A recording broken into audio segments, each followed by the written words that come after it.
Thank you for joining us today. My name is Navneet Juneja. I lead product management for AppEngine and Compute Engine at Google. And today, we're here to share how Google builds applications, what that means in terms of the capabilities we provide to our customers in the cloud platform, and finally, what that means in terms of the benefits you can get from our platform as a user. So what you see on the screen right now is literally a page from our history. It's the first infrastructure bill we received as Google. Now, back in the day, building applications started with buying what was back then very expensive hardware and deploying it and managing it. And quite frankly, the tools available to do that were quite terrible. And we didn't think we could build the company we wanted to build with the technology that existed back in the day. For example, the conventional wisdom back then was that in order to build a very highly reliable application, you started with the most reliable hardware you could find. So let's say you start with a piece of hardware which has a mean time between failure of 10 years. That means you expect on average that device will fail once every 10 years. Now you take 100,000 of those devices and you put them in a data center. So the system you've just built actually has a mean time between failure of 1 hour. In other words, you can expect that on average, every hour, something in that system is failing. So no matter how reliable your hardware is not the path to reliable applications. It's really software. But that was only half of the picture. It turns out that even though hardware and infrastructure was really expensive back then and has gotten a lot cheaper over time, even then, the scarce resource was not actually compute resources. It was our people, and specifically the time and energy of our engineers who were building and operating and keeping Google reliable. And so the more time they had to spend on deploying applications, on building servers, and keeping them up and running, the less time they had to spend on building Google. And so in order to maximize Google's growth, we had to maximize the growth and the productivity of our engineers. And so we had to make the most of that scarce resource. So what was our solution? Well, really three things.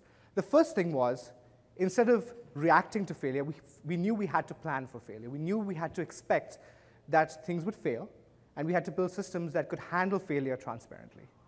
The second thing was to take everything we learned, and we learned a lot because we made mistakes a lot, and encode that into everything we built. So build software and platforms that took the best that we'd learned in building and operating Google at scale, and make that available to all our engineers as a force multiplier. Because every time they used this proven technology, they were benefiting from all the accumulated learning of the engineers who'd come before them. And then finally, to make all this happen, we had to make investments at all layers of the stack, starting with the design of our data centers and all the way up to the high-level platforms and software that many engineers use to build their applications. Now, we had to do all this ourselves because back then, these tools didn't exist, right? We had to just build them from scratch. We had to figure out what worked and build these platforms for our own use. And along the way, we wrote white papers about many of these subjects. We talked about MapReduce, we talked about the Google file system, we talked about Dremel. Many pieces of core technology we were building in terms of software and the platforms we were building, we actually talked about very publicly in terms of the white papers we wrote. But that is only half the picture, right? Half of what we learned wasn't just the patterns, the software, the technology that was going to work for us. It was also how we operate those things at scale, how we make sure that those things work really well when they're serving large amounts of traffic. And if you want to get the most of the benefit of our experience, the best way to do that is to use the Google Cloud Platform.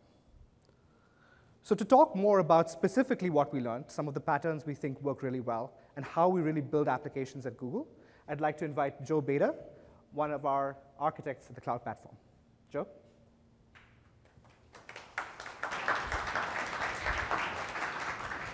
Thanks, Navneet. And that was actually me up there. Navneet stole that picture and kind of surprised me with that. So I want to give you a little bit of an idea of what it's like to be a Google engineer, what your first week at Google looks like as you start learning about what has sort of evolved as the internal Google platform.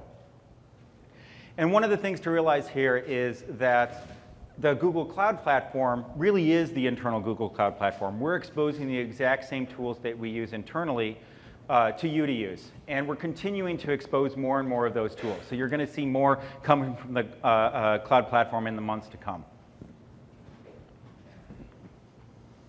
So when we, I mean, so we view these things as a toolbox of sort of flexible tools that you can bring to bear, and we're breaking those things down along for the purposes of this talk around compute, storage, networking, and then sort of services and glue that really bind all of this stuff together.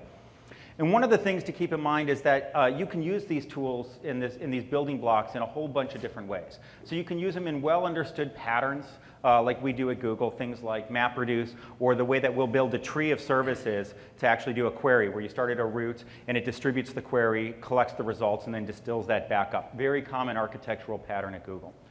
But if those things don't work for you, if those well-understood and proven patterns, you can go off and build your own solutions using your own architecture. And so this flexibility of building blocks, which has really made our platform stand the test of time as Google has grown and moved from doing things like search to doing things like Gmail and apps. Now let's dive into compute a little bit. When we look at compute, one of the things that Google tries very hard and sort of is necessary for us to do is to really avoid snowflakes.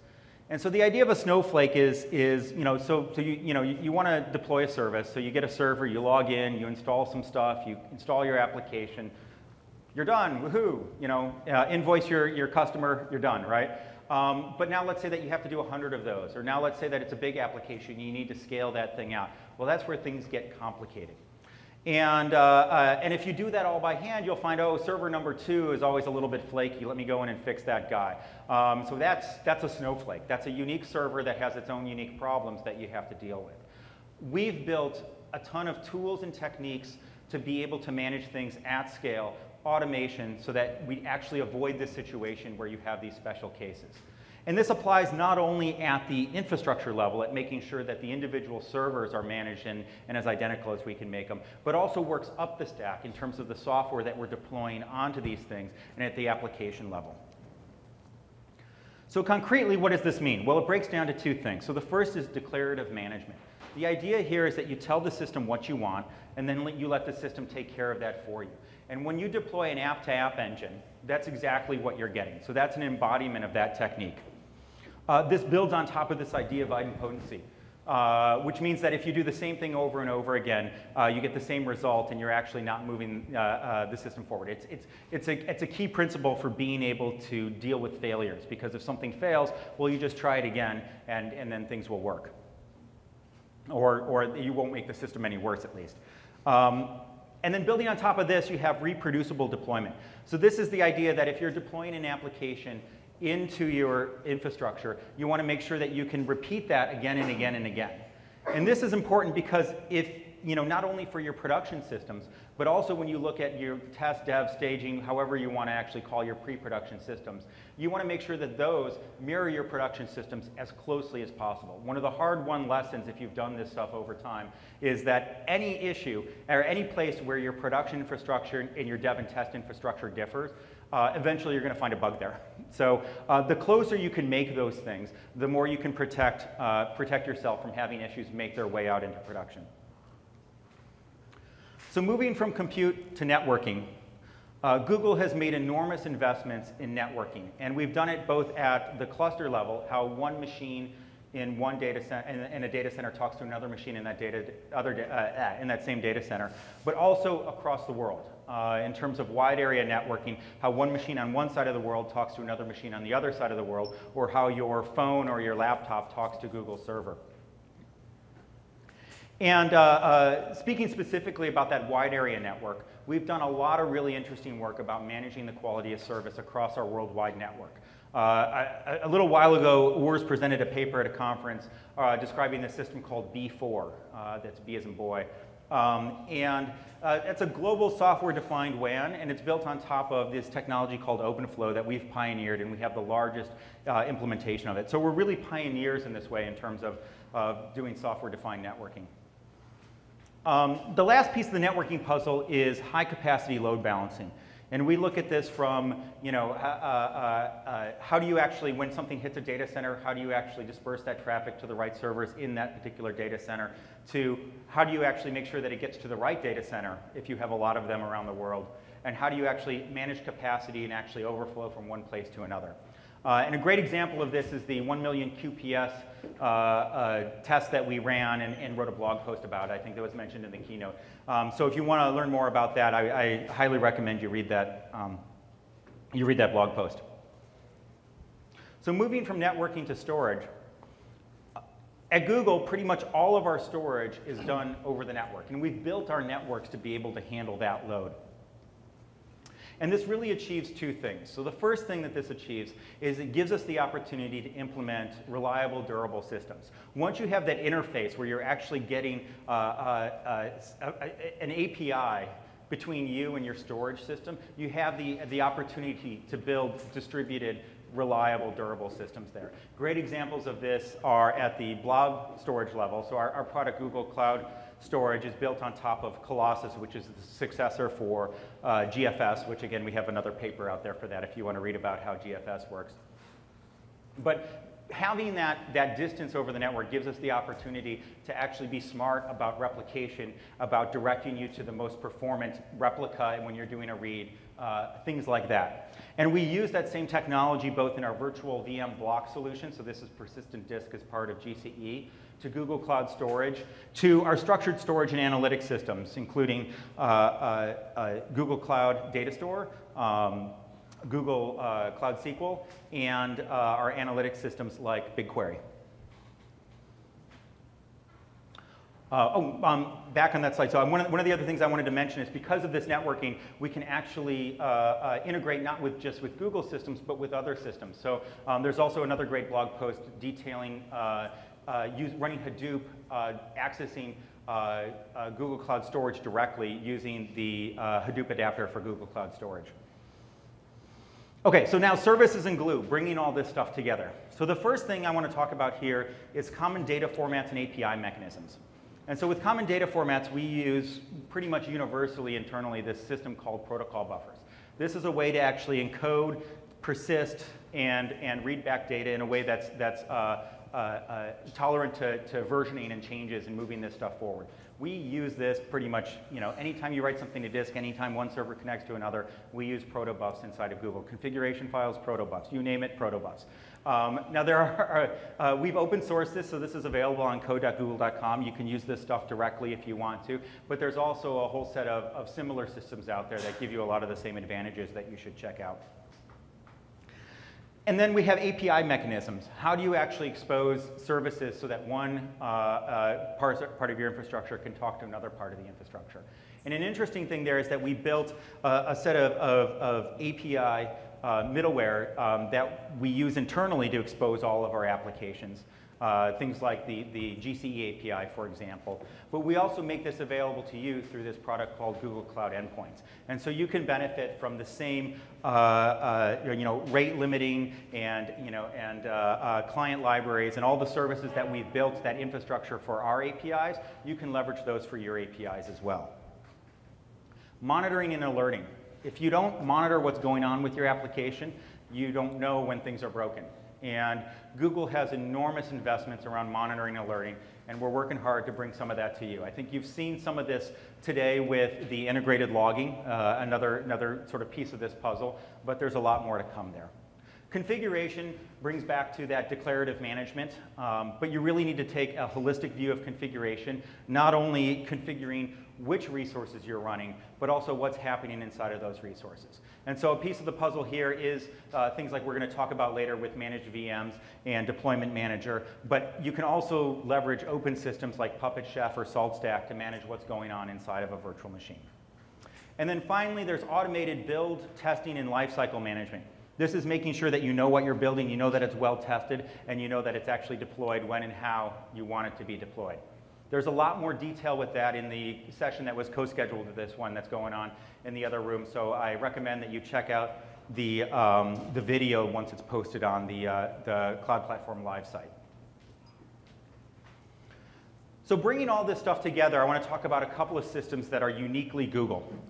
And the first one is Google Cloud Datastore. So this is started life as the Google AppEngine Datastore, but now it's available as a separate RESTful API so that you can access it outside of the context of an AppEngine app. This is built on top of a couple of technologies that, again, we've released papers about, including Megastore and Bigtable. These are really interesting papers that I recommend you take a look at. But one of the most interesting things here is that these things take advantage of Google's entire data center. So when you buy some space in Google's Cloud Data Center, you're just putting items there and you let us take care of the scaling. You're not buying a discrete set of resources. Instead, you're actually buying more of a horizontal slice of the entire data center, which means that as you scale from the small to the very big, if you structure your schema correctly, you're not going to hit any cliffs along the way. And you won't have to make discrete decisions that, oh, I'm going to buy another chunk of capacity. And so this really is bringing the elasticity that is promised in the cloud to life. Another similar system here is BigQuery. There was a session earlier that went into a lot more detail here, but I just want to put some numbers, sort of some hypothetical numbers, in to actually drive home this point of actually using the entire sort of horizontal slice of the data center. And oh, and by the way, there's a paper on BigQuery also. It's Dremel. This is a screenshot of one of the pages there. So let's say that internally, hypothetically, Dremel uses, or BigQuery uses 1,200 spindles to actually execute your query, 1,200 spinning disks. I actually don't know how many there are, so don't quote me on that. So hypothetically, and let's say that it takes half a second to actually run a query. You're essentially buying half a second of spindle time across 1,200 spindles. That's the same as buying a single spindle for 10 minutes. As far as Google's concerned, that's the same cost. When you have enough customers actually accessing that, it's actually the same amount of spindle time. It's just unevenly distributed. But it's a game changer when you're looking at the service in terms of getting wall time results. Running a query that takes 10 minutes is not very interesting. Running a query that takes half a second is very, very interesting. So hopefully this gives you a taste of what it's like to be an engineer at Google, what our internal platform looks like, and a little bit of a hint of some of the stuff that you're going to be seeing over the next coming months. So back to you, Navneet.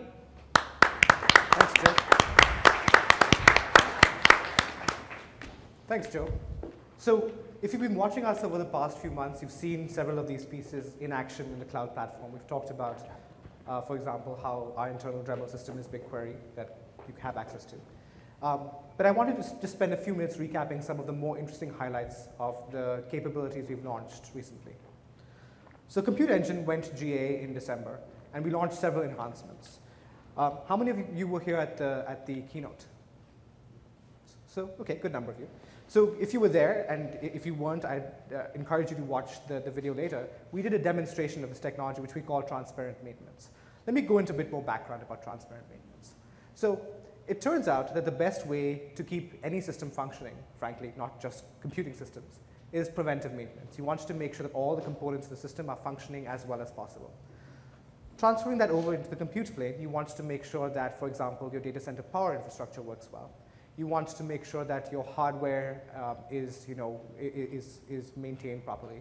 You want to make sure that your software, your host software, is patched whenever there's a security update. You want to make sure everything is running, frankly, as smoothly as possible, so you get the most reliable, most secure environment for all of it, or for everyone, right? Now, it turns out that many of these things I talked about, like patching host software or doing power maintenance, are actually disruptive events, right? If you have something running on a machine and you need to upgrade the host OS, it's going to affect the VM. If you want to do power maintenance and make sure your generators work by flipping the switch, it's going to affect the VM.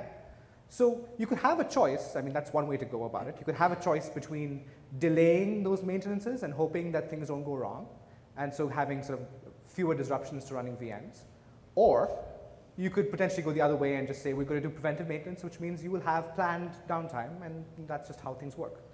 We actually didn't want to go either of those routes. We wanted to effectively let you have your cake and eat it too. We wanted to give you a minimal number of disruptions on your VMs while simultaneously keeping our infrastructure as secure and as efficient and as reliably running as possible. And so we launched this technology called transparent maintenance, which really was us going back to the drawing board and saying, how do you actually design data center operations from the ground up so that the applications running over there can survive a maintenance event? So what we're doing really, and just to peel back the covers a bit, is we're actually taking running VMs and moving them out of the way of a maintenance event. So if we know a particular rack is about to be maintained, we'll take all the VMs on that rack, move them somewhere else, perform the maintenance on the rack, and now you have an up-to-date rack. And we do this very quickly throughout the whole data center, which means that actually we can keep our software and hardware running really efficiently without impacting you. So like I said, there was a great demo in the keynote. If you didn't catch that, I really encourage you watching that, because it really drives the point home about how little the impact to a VM is when we're doing this stuff. Okay, let me talk about pricing a bit more. Now, Urs spent a lot of time about this in the keynote, so I don't want to reiterate the points he talked about. I do want to share some more color. So let me talk about virtual machine pricing. So one of the things which is basically a truism is that when you run a sustained workload, it costs less, whether you're doing that on your own hardware or you're doing it in the cloud, right? It costs the provider less because provisioning for spikes costs money. There's hardware which is not being used for large amounts of time. And some of that evens out when you're talking about cloud scale, because different customers kind of spike at different times, but it's still fundamentally a problem. And so you want to make sure that customers who are doing sustained workloads actually get the best possible price. Now, one of the traditional ways that many cloud providers have looked to solve this is through commitments. So they kind of know, because you've committed to them, what you're going to be doing on their platform. And they kind of structure pricing in a way that incentivizes kind of sustained use. And that's a perfectly fine way to solve the problem, but it creates a few other problems that we wanted to avoid. Specifically, it forces you to make a commitment, right? You have to choose the kind of machine you're going to run and probably commit to it for a year or 3. And so if you decide that suddenly, actually, I kind of think this is okay, but I want a bit more RAM on this, I want to do something else, well, you've already committed to the other thing, and now you can't get the best price on that other thing. And so we wanted to make sure that you could get the best possible price without any upfront payments, without having to wade through a large menu of options, just get the best price for your workload. And so what we did was we introduced sustained use pricing. And we talk about how that works. So I'm going to use a real world example for that. So let's say, and this is a very small scale application, but you have one VM running your application today, right? You start at the beginning of April. You run that VM for about 10 days, during which you're doing some analysis using BigQuery on your logs, and you find out that there's probably some optimization you could do to make sure your pages load faster, right? So you do that on a second VM. You send some traffic to that VM, sort of canary it, right? And make sure that you haven't actually changed anything for the worse, everything works well. After about 4 or 5 days of testing, you find that actually, yes, you have found a meaningful optimization. This is how you want to run your application. You shut down the first VM, you keep the second VM running. Your users love this. 5 days later, you have tons more traffic, and you need to spin up a second VM to serve all that additional traffic. And you keep that second VM running the whole month. So that's kind of what this looks like, the 3 VMs running through the month. Right? So how does that look like from a sustained use discount perspective? How do we actually kind of treat that in terms of the prices we offer you? Well, so what we basically do is we kind of play a little game of Tetris here, right? We look at how you used VMs during the month. So if you look at the chart on the screen, for the first 10 days you had one VM running. The second 5 days, 5 days after that you had 2 VMs running. Then you had a short period when you had just the new updated VM running for 5 days. And then for the rest of the month you have 2 VMs running, serving all your traffic. So that's basically what we do. We say, as far as we're concerned, this is 2 logical VMs. You had one logical VM running the entire month, and so you used it for 100% and you get a 30% discount on that VM. You had a second VM which ran, although disjointedly, for half the month, and so you get a discount on that too. You get a 10% discount on that. And so we are automatically taking care of all the complexity so that you build and operate your service in a way that makes sense to you. So you don't have to do anything artificial to make sure you get the best price. We take care of that for you. And that's really what we believe is at the heart of the cloud, right? The provider should handle the complexity so you get a simple experience, and that's what we're all about. Okay, so let's talk about disk. Joe talked a bit about how at Google we build all of our storage over the network, right? So we believe that there's tons of benefits to that. For example, you can scale your compute and storage independently. You shouldn't have to buy a really beefy compute machine to get a lot of storage. You shouldn't necessarily buy a ton of storage and not be able to use it because you bought a beefy compute machine. You should use what you need. At the same time, you get benefits like network-attached storage lets you do things like snapshot your storage. So you can go back to a previous point in time if something breaks.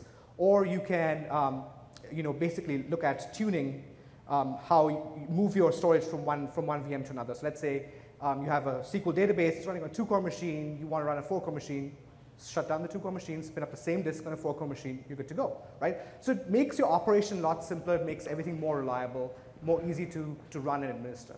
And so we wanted to make sure that you got all those benefits, but at a good price. And so what we did was we actually launched persistent disk, which is our network attached disk, at the same price as scratch disk. So basically you get all the benefits of network disk with a single per gigabyte price that includes all the I/O, which scales with size. So if you want to scale your performance, you just know how to do it, just scale the size. It's very predictable. You don't have any two independent dimensions to think about, and it's very cheap. And so that's really, again, going back to the heart of offering you a simple, powerful mechanism to build your applications. That's what we're about. Okay, so let's talk about AppEngine briefly. We've done a lot in AppEngine pricing, and really to get the full flavor for it, you should just visit the site. But I wanted to highlight some of the changes we made there. We've drastically simplified pricing across the board. We've cut the price for instance hours by 37.5%. We've cut the price for dedicated memcache by 50%. And for Datastore rights, which was one of our most frequently received requests, by 33%. We've also taken a number of services that were previously charged for independently, and we've bundled them into the price of AppEngine. And so overall, you'll see a much simpler, much shorter price sheet with lower prices across the board. Okay, so let's talk about networking quickly. We've launched several advances in the area of networking, starting with low-level things like giving you access to the software-defined router that underlies the network through our capabilities in advanced routing. We also launched higher-level capabilities like Layer 3 load balancing and protocol forwarding. And today, we're also announcing a new service, Google Cloud DNS, which gives you access to the same DNS infrastructure that we use to serve all of our own DNS queries, to serve your own domains. And so you get access to the same low latency worldwide serving. You have command line and API access to it. And it's priced at a very simple, low price. Okay, moving on. Let's talk about operating systems. We've worked with commercial software providers like Red Hat and SUSE to provide their operating systems on Compute Engine. We also work with the community to provide Debian and CentOS, and recently FreeBSD, which was our first non-Linux OS, to you. Now, we didn't stop there, though. We actually made the underlying virtualization technology available to you so that if you wanted to use a different distribution, you can bring your own distribution to Compute Engine. And today, we're also announcing the limited preview of Windows support in Compute Engine. So if you are one of those developers who has a portion of your, or frankly all, of your infrastructure running on Windows, you can now get that on Compute Engine as well. So AppEngine, we haven't taken our foot off the gas there either. So let's talk about some of the changes we've made. We recently launched the modules capability in AppEngine, which lets you take your AppEngine app and build it in terms of a number of different modules, components. And you can have each of these components scale independently. You can have them perform differently, have different performance characteristics. You can even use different programming languages. So let's say you're in a company where you have the people who build the back-end parts of your application really like coding in Java, and the people who build the front ends are all about Python. They can do that. You can build the two different modules independently and have them talk to each other, so you can actually really get the benefits of componentization and modularization for your application. Since we launched PHP, which is the 4th officially supported language on AppEngine, we've seen great traction. For example, Sony Music used PHP on AppEngine to serve the backend for One Direction Day, which was actually the largest streaming event on YouTube.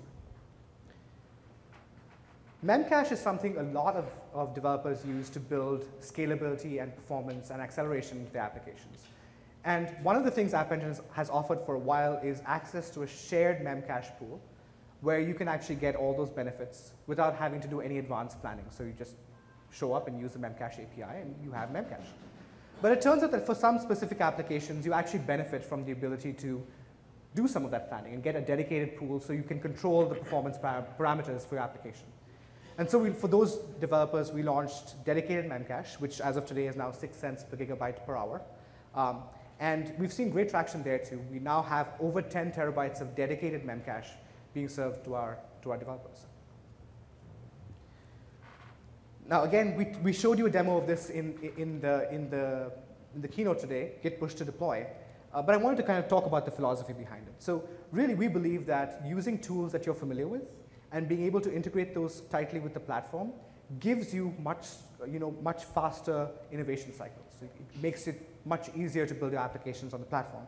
And so the Git push to deploy capability effectively lets you connect any Git repository to your AppEngine application and have a Git push become a deploy. And so you can iterate much faster on AppEngine using Git push to deploy. Okay, So today, when you come and try to build an application in the cloud, you're often faced with a choice. Do you want to build your application on infrastructure as a service and get all the benefits of a very flexible platform, but have to do a lot of the plumbing yourself, right? You have to build a bunch of the management pieces yourself. Or you could choose to build on a platform as a service and get a lot of agility because you don't have to build all that plumbing. You don't have to tweak it, fine-tune it, learn how to make it work better for yourself. You just focus on your own code. But to do that, you have to fit within a framework that the platform provider defines so that they can do all that management for you, right? Now, it turns out that we think that this is actually a false dichotomy. It shouldn't have to be a trade-off. If what you want to be able to do is focus on your code and not worry about the mundane details that it takes to maintain and run your application, you can do that with a combination of several new technologies we're launching today. Specifically, we think that these technologies are the foundation of the next generation cloud, where you get all the productivity, all the auto management of platform as a service, but you get that with the open and flexible environment that VMs provide. So to talk about some new technology in that area, managed virtual machines, deployment manager, and replica pools, I'd like to invite Chris Ransdale.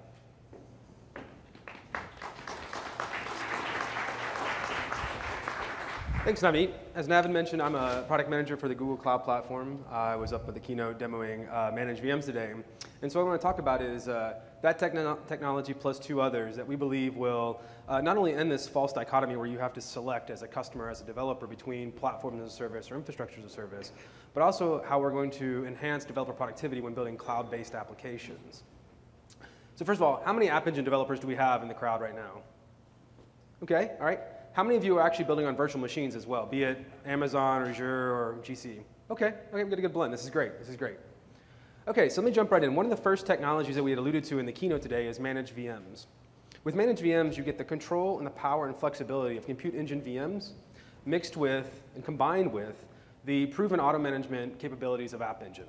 For example, say you're an AppEngine developer, you're building an application, and suddenly you want to have access to a language or a library or some native resource that you don't have access to, that a typical platform as a service offering doesn't support. Now, typically what happens is you're pushed off a cliff into the infrastructure as a service world, and you're left managing it all by yourself, managing the entire deployment. With managed VMs, that's not the case. We can handle that management for you. Alternatively, say you start with a vanilla VM, an unmanaged compute engine VM, for example, and you build out your solution and it's running, and at some point in time, you want us to manage it. You can flip that unmanaged VM to being a managed VM, and Google Cloud Platform takes over for you. And for more on that, I encourage you, there's a session at 2:30 called Runtime Yours that our friend Andrew Jessup is giving with the help of a few others that you should definitely check out. But it's not just about the openness there. It's not just about access to the native resources or being able to run native code. There's much more to it as well. With managed VMs, you get Google SREs. You get a team of site reliability engineers that are monitoring your deployments, co-locating them, and making sure everything is running smoothly. Managed VMs have access to all of our managed services, so Datastore, task queues, and Memcache. And furthermore, it's not just about communication between your compute and our managed services. It's about communication between all the compute units inside your application, inside your project. For example, say you're running a bit of your front ends on AppEngine today. Maybe it's built in Python, maybe it's built in PHP, who knows, pick your runtime. But you also got some back-end processing that's running on managed VMs. Because we're managing those VMs, our services and our SRE team can make sure that everything is co-located so you get low latency and improved overall performance. And finally, it's about developer productivity. And because of that, we've brought all this technology and managed VMs through our Cloud SDK so you can get at it via the command line or the developer console as I've shown today. Okay, the second technology is Replica Pools. Replica Pools are an addition to our core compute API. As Joe had mentioned earlier on, one of the interesting problems that we had to solve at Google was how do you have declarative management and reproducible deployments? How do you build a system that optimizes so that you don't have special snowflakes? Turns out with managed VMs, we needed that as well, right? When we looked at it, we said, how can we take what we've learned at Google and bring that through to external developers so that our customers could use it in the same way we have? Replica Pools is just that, a consistent, easy-to-use mechanism for getting a homogeneous fleet of VMs running in production. All you have to do as a developer is specify a template. That template specifies a base image, a set of commands that should be run at startup, network configuration, and the initial number of instances that you want up and running. And with Replica Pools, much like the rest of Google Cloud Platform, what we're trying to do is take on some of the complexity and sometimes the mundane tasks of running cloud-based applications so that you can focus on applications and awesome end-user experiences. And finally, because developer productivity is near and dear to our heart, we're bringing all this great technology through to our SDK via a new component called Deployment Manager. With Deployment Manager, you can take and specify n number of VMs to be managed as a single unit. And with that single unit, you can apply a health model. So our system can then take and do health checking against that health model and healing when there's an issue that arises. We also can specify an auto-scaling policy so that our system can go and stamp out new VMs as traffic increases or as utilization across CPU or memory increases as well. So we not only think that it's an actual, not only do we think that Deployment Manager, excuse me, is a way for developers to interact with complex environments, we also think it's a very great way to get started with some of these new capabilities that we're introducing to our platform. So those are the 3 new technologies that we're announcing today and talking about in terms of building cloud-based applications. But what I want to do is I want to take a step back and I want to look at how we're transitioning from a binary decision where you have to choose up front how much management you want, platform as a service or infrastructure as a service, and change that into a spectrum of management options that you can choose from as your application evolves. Okay, so if we take a look at the stack with this new technology, we see that we actually have a collection of tiered services that layer on top of each other. Okay? At the lowest level, you've got best-of-breed VMs with Compute Engine VMs, where you're managing the rest of the stack. Maybe it's you, maybe you're using open source technologies like Chef, Puppet, or SaltStack, but you're managing that portion. Or you decide that you know what, I want Google to manage my deployments, so via Replica Pools. So we're managing the deployments, and you're managing things like the OS updates, security patches, and maybe you're deploying some kind of centralized logging and monitoring. But let's say you went out of that business as well, moving up the stack. You can have Google manage your VMs. At this point in time, we're managing everything underneath that, and you're really focusing on is managing the software that's running inside of there. So maybe it's your serving stack, maybe it's Nginx, whatever you may want. But then for some workloads, you really just want to focus on the application and the end user experience, and you want to let Google manage pretty much the entire stack below you. And it's at this level you're really taking advantage of the benefits of platform as a service. You get auto-updated software, integrated APIs, and smart defaults, right? But because these are running on managed VMs, you're not losing that control and that power of the underlying infrastructure. You can always get at the native network stack, or the file system, or run native code. So what we do is, in looking at this holistically, we believe that we're shifting away from having developers have to choose up front how much management they want. And really, as their application evolves, they can switch the amount of management that they have, moving between these various tiers so that it evolves with your application without you having to do a huge code rewrite or refactoring. So that's a bunch of me talking and a bunch of slides. So to see this in action, I'm going to bring up one of our amazing developer advocates, Brian Dorsey. Thank you, sir. Hello, everybody. It's almost demo time. OK, so after all these really big ideas, we need a really big demo, right? So Sudoku. How do you get bigger than that? It's this international world sensation. It's big in Japan. OK, if you haven't seen Sudoku, it's actually a fill-in-the-blank puzzle game. You've got numbers. You just don't repeat them horizontally, vertically, or in the same square, right? So let's use Google Cloud to play some Sudoku. So first off, we need to teach the computer to actually solve Sudoku. And we're lucky there because Peter Norvig, the gentleman who actually wrote the book on AI, wrote this fantastic essay that I highly recommend you take a look at. And it walks through all the permutations and how to write a Sudoku solver in Python, including code. So we've got that. Awesome. But what I'd like to do is actually solve like real physical puzzles, right? Like, I want to take this puzzle and solve it. So we got to get this into the computer somehow. And that means computer vision. So we're lucky there as well. There's a fantastic library called OpenCV that is a collection of computer vision algorithms written in C and C++. So I should be good to go, right? I'll just mash those together and I'm done. And this hits that like classic dilemma that we've talked about like in the keynote and stage here, and like as a developer I run into all the time. I want it to be really easy to get my stuff out. I want it to be really reliable, automatically maintained. But at some point, you run into a wall with whatever system you're using. And in this case, the wall is that I need this C and C++ library. So even if I had the whole thing written on AppEngine, I still need a place to run this computer vision code. And so I can run that on Compute Engine. It's going to run great. But then I've kind of signed back up for all of the maintenance and automation. So that's why I'm just super excited about managed VMs. So here's what this looks like, the Sudoku solver in the cloud. We've got AppEngine. It's a web app. So AppEngine is handling all of the regular app serving, HTTP, and that sort of thing. We've got a special URL that accepts an image as a form post. And that ends up going back into task queues. And then we run the actual computer vision on Compute Engine. So awesome. From the developer perspective, what that looks like is the front end part is regular AppEngine. So we've got an app.yaml here, standard normal thing. On this side, we have what managed VMs looks like. And there's very few changes. We're using modules, this same bit that lets you use different programming languages or different performance characteristics. And this extra line, VM equals true, which tells the infrastructure, by the way, deploy this code to VMs and run it for me. And there's another file that lets you say which URLs go to which module. So then this is the actual script where my code is. And down at the bottom is the key and most important parts. You might need the side monitors, but that's where we specify which compute engine machines we use. So we can choose any kind of compute engine instance, 1, 2, 4, 8 CPUs or more.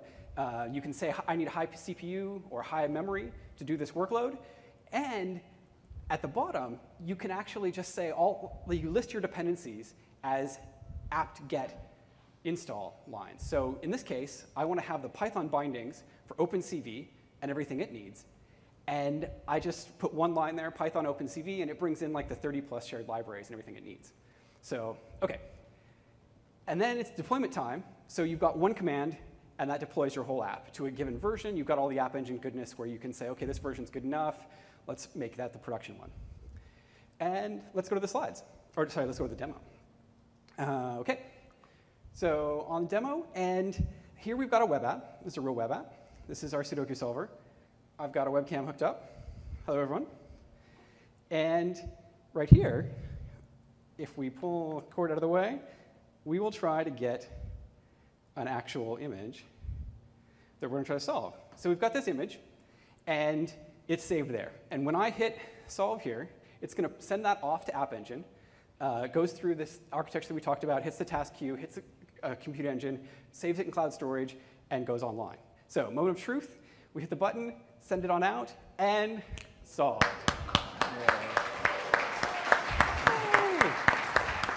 So this is a problem in my life solved forever. I never have to solve another Sudoku puzzle. We're good. So that's pretty cool. But I just wanted to kind of poke around behind the scenes a little bit and show you what this looks like. So this is our developer's console. And we're down in the compute engine section here. And so we can actually see we have a couple of running instances. And that's this demo actually running. We can take a look in at a particular instance, see different things about it, get its name that we're going to need here in a moment. And let's dive to the command line. And we're still connected. Awesome. They talked earlier about how, so these are managed VMs, right? The Google infrastructure runs these VMs for you, so you don't really want them to be different. We don't want snowflakes here. But sometimes you want to go take a look under the covers and see what things actually look like. So there's a command for that, gcloud compute debug, and then give it the current directory that you're working in. And it'll go out and say, OK, these guys are ready for debugging.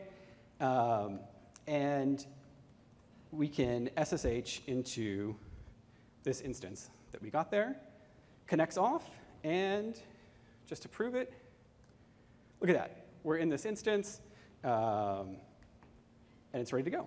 So now, being a developer, right, I like to have environments look a certain way. So I might go apt get install like tmux, or maybe vim. Go ahead and kind of get things in there a little bit.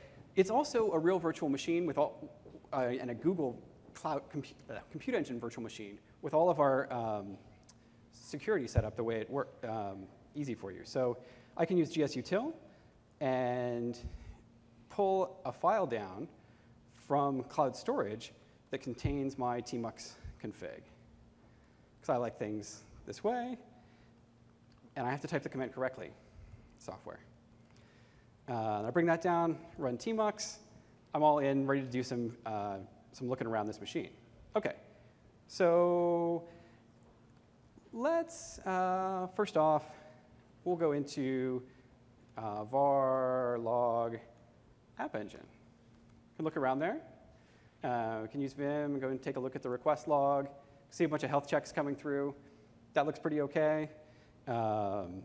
Maybe we want to see how the network looks. So what's going on the network? So sudo apt get install, and we'll look at iftop, for example.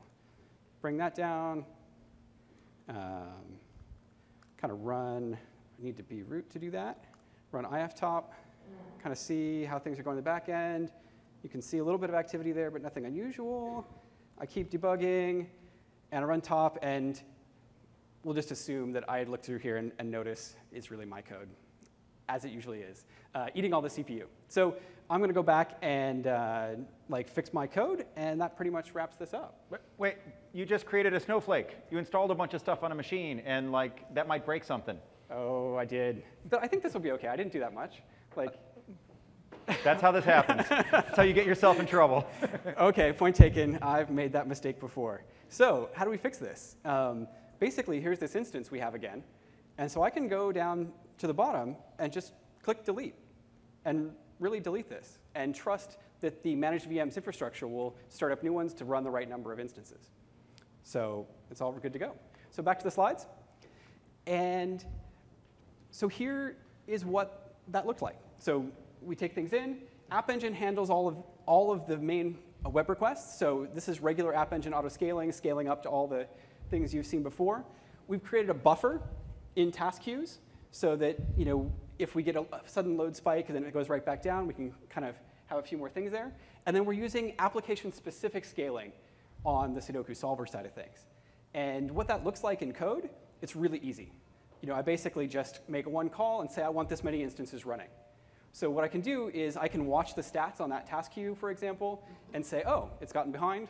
Let's start some more instances. Or it's all cut up. We can shut some more down. So there we go. Thank you very much. Back to Navdeep. Thanks, Brian.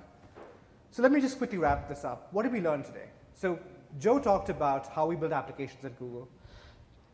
Pardon me. He talked about a number of the patterns that we found to work really well, like, for example, storing your data on the network, like making sure you avoid snowflakes. Thanks, Brian and Joe. Making sure that, fundamentally, that you try to leverage as much as possible the learning of the people who came before you by leveraging platforms that embody what they've learned. And we've continued to share details about that software. We will continue to do so. We also talked about how we believe that the choice between infrastructure as a service and flexibility and PaaS and sort of time to market and developer productivity is actually a false choice. And we're going to keep making that something that you don't have to worry about in the days to come. We talked about several products that make this vision of ours a reality. Managed VMs, we talked about Deployment Manager, and Replica Pools that at different levels of abstraction and different levels of sort of detail let you employ some of the patterns that Joe talked about. And then I just want to leave you with one thought, which is that we're just getting started. What you've seen today is just the beginning. There's lots more to come from us in the days and months to come. We'd love to have you come and sign up and try Managed VMs. The URL for that is on the screen. And we also pulled together some resources that go into more detail about the subjects that Joe talked about, as well as some of the products we announced today. That URL is on the screen right now. Thank you very much, and we'd love to take any questions you have.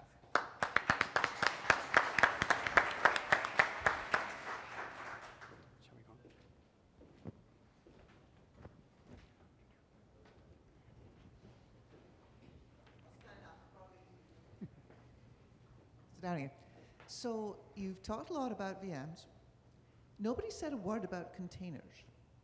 Do you envisage making containerization a mode which could be available on the cloud infrastructure? We've been looking really closely at all the technology that's been developing around containers. In fact, Google actually submitted a bunch of that technology upstream in terms of C groups. That was originally something that was built inside of Google. And we think it's a perfect fit for those repeatable deployments. And so I think it's still early. People are still getting used to that. I mean, we've been doing that type of stuff inside of Google all the time. But it's super complementary. And so, yeah, I think it's a great technique. And using those in conjunction with the stuff that we're doing here is a great way to go.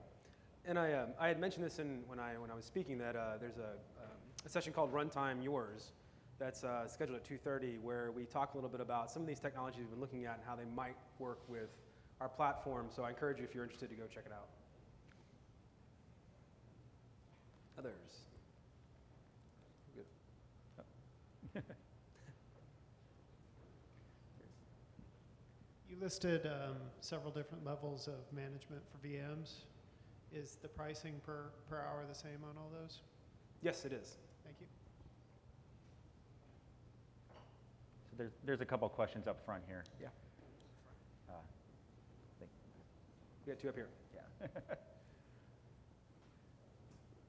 Thanks for waiting for the mic, guys. Makes it easier for everybody who's listening remotely. Is there a story for Git to deploy for Compute Engine and/or managed VMs? Yes, so that's something that we're working on. So what you've seen today was Git push to deploy going to AppEngine. But clearly the next path we're going to go down, since a lot of this is running through the same deployment architecture, this is the whole idea of convergence, right? When we converge, and it actually works for any compute unit that we have at Google. So the next steps from the roadmap is to work with unmanaged compute engine VMs and managed VMs that we were talking about today.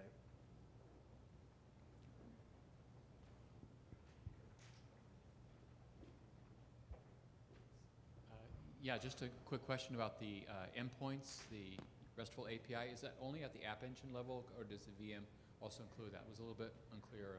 Well, currently Cloud Endpoints is something that's only available through AppEngine, through the AppEngine sort of front door.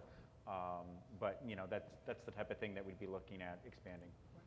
And they definitely complement each other Nothing well. ready to announce. What? You can use the same technique that we did in the Sudoku solver to have the endpoints cooperate with workloads that are also running on managed VMs. But then you're stuck with those languages that you have. For that actual part of it. For the front end, correct, yes. Yeah. Let's see, maybe blocked by a pillar. There we go, a couple over there. We have over here in blue. Just a clarification on that question they said. So when you do on VMs, any changes like packages and installs and things like that, how do you manage that today? Do you have, let's say if you did something on the VMs and you now have to deploy a new VM, how do you save it back and then you launch a new VM? Right, so it's a really good question. So the typical life cycle that we're encouraging here is that you start with declarative management that I've shown a couple of times, that Brian showed as well, to say this is what I want running on those VMs. And assuming there's no problems, that's great. We're looking into ways that we can turn that into a static binary that we can easily scale up and scale down and things like that. In the case that when you do want to debug those VMs in SSHN, and you do something like Brian did where you got various open source technologies running on there, we expect that you'll either, for example, if you're debugging, you figure out what's going on and you make that change locally, or doing, in your Git repository, for example. And then once that's done, you do a push.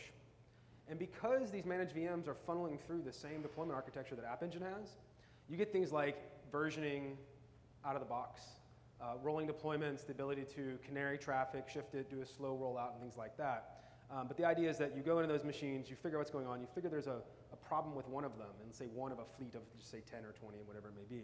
And say, okay, I've got it, this is probably systemic across my entire fleet. I'm going to change it locally, store it wherever you need to, do a push that revs your version, test it out, do a slow deployment over, and then you're good to go. And then you can get rid of V-1 of the VMs. Right, so let me just kind of take a step back and talk about that conceptually. I mean, the goal here with both Deployment Manager and Managed VMs is to make it very easy to build with patterns that will scale with you and that will lead you to a place where you have a well-running application, right? So you want to declare everything declaratively so that, specify everything declaratively, so that when you spin up more VMs, when the system spins up more VMs, they look like all the others. There's no weird cases where one VM is faster than the rest, you don't know why, or vice versa, right? So the tools are designed to do that, but in the Managed VMs demo, I don't know if you caught this, but I'll just reiterate this again. the stuff that Brian installed with apt-get, he could have also specified in the app.yaml file, right? So once you figure out, so let's say there's a version of, I don't know, OpenSSH that you want to install on the VM, and the version you have is not working. You debugged, you found a version that works. You just go back, update your app.yaml file, right? And you say, I want to use this version. The next time around, you have the right version on all your VMs. So if you manage it declaratively rather than configuring on the fly, you'll have a much better running application, and that's kind of the goal here. Does that help? Thanks.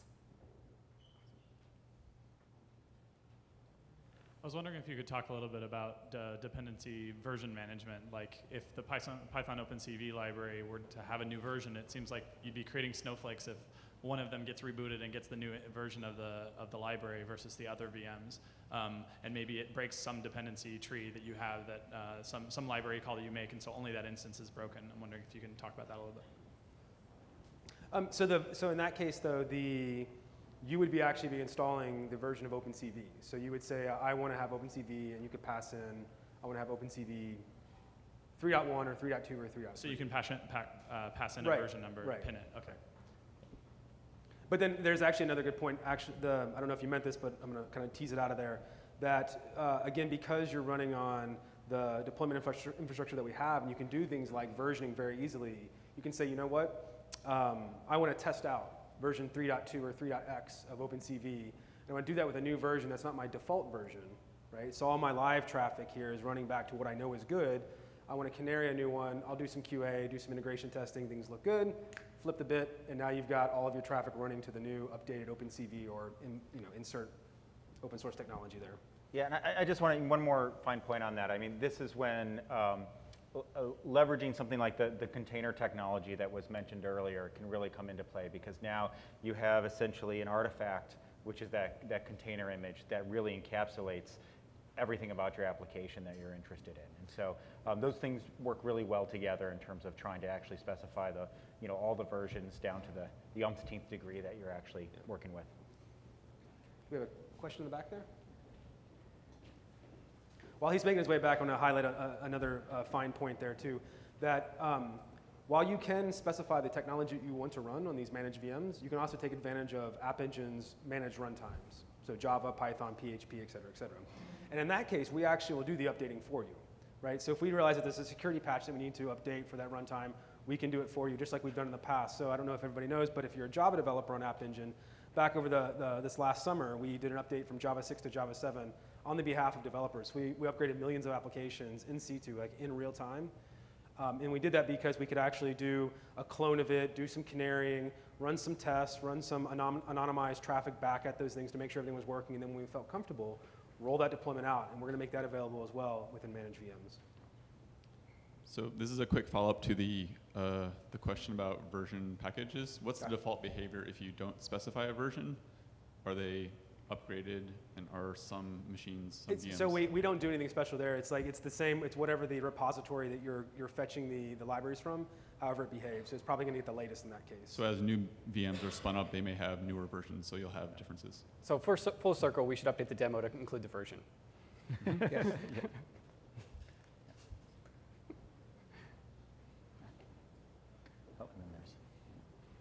Could you comment on what the experience is going to be for the developer in terms of dev server and managed VMs? Yes. So again, I could go into it. I would suggest that you check out the 2:30 session, Runtime Yours. They're going to talk about ways that we can make that happen, because it is a very intrinsic issue and how you want to handle it, because you've got dependencies and things like that. Containers actually play into that as well, and some of the technologies that are evolving in the market today. We're looking at how we can leverage those, and again, we kind of do some foreshadowing in that session. I don't want to just punt, but it's a pretty deep answer. We had somebody in the back, I think. I think this might be the last question. So on performance, so great, perfect last question. Performance related, do you envision any future extensions or APIs for doing things for high performance computing? For instance, pinning threads to cores to optimize L3 cache management, just understanding what's happening at the lower levels, mechanical sympathy kind of programming. So I don't have any sort of specific details to share, but I just want to say that HPC is a very interesting workload to us. We're definitely looking at what we can do to make it work as well as possible on Compute Engine. Awesome. Anybody else? We have 50 seconds. 49, 48, 47. One more. Oh, one Okay. more right here. I know there's like a big emphasis on Git, GitHub. Is there any support in the future for Subversion? Okay, so the question was, Git and GitHub are great. What about Subversion? I don't know the answer to We that. don't have anything to share. That's on the side. Sorry. I think I see a guy in the back that I can connect you with that might have an answer. All right, I think Thank you very we're. much. Thank you so much for your time. Thanks for coming. Thank you. Thanks for watching online.